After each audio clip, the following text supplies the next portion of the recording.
महात्मा बुद्ध एक राजघराने के राजकुमार थे जिनके पास अथाह धन और संपत्ति थी, लेकिन बचपन से ही उनका मन शांति की खोज करने तथा तपस्या करने में लगा हुआ रहता था। इसलिए वह सब कुछ छोड़कर जंगल में रहकर तपस्या करने लगे और कठिन तपस्या के पश्चात उन्हें सत्य का ज्ञान प्राप्त हुआ, जिसके पश्चात वे महात्मा बुद्ध कहलाए। महात्मा बुद्ध के प्रवचन तथा कहानियाँ लोगों को बहुत ही पसंद आती है। उनके प्रवचनों में गजब का मिठास हुआ करता था, जिनका अनुभव आज भी उनकी कहानियों में नज़र आता है।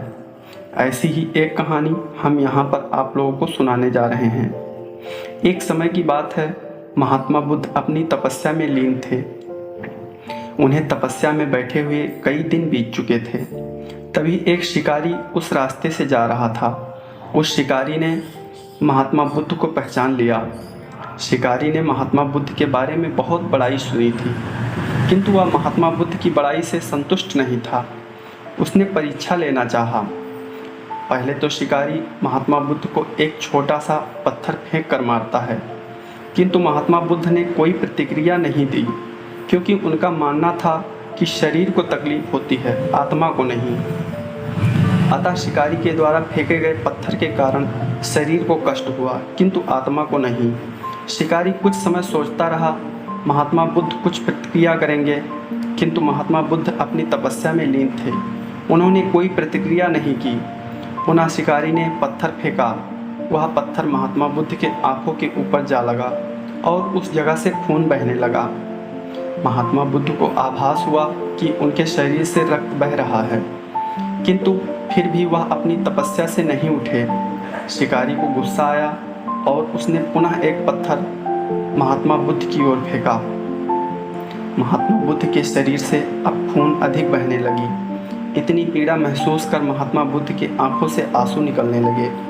शिकारी ने महात्मा बुद्ध के पास जाकर पूछा, आपको जब मैंने पत्थर मारा तो आपने कोई प्रतिक्रिया नहीं दी।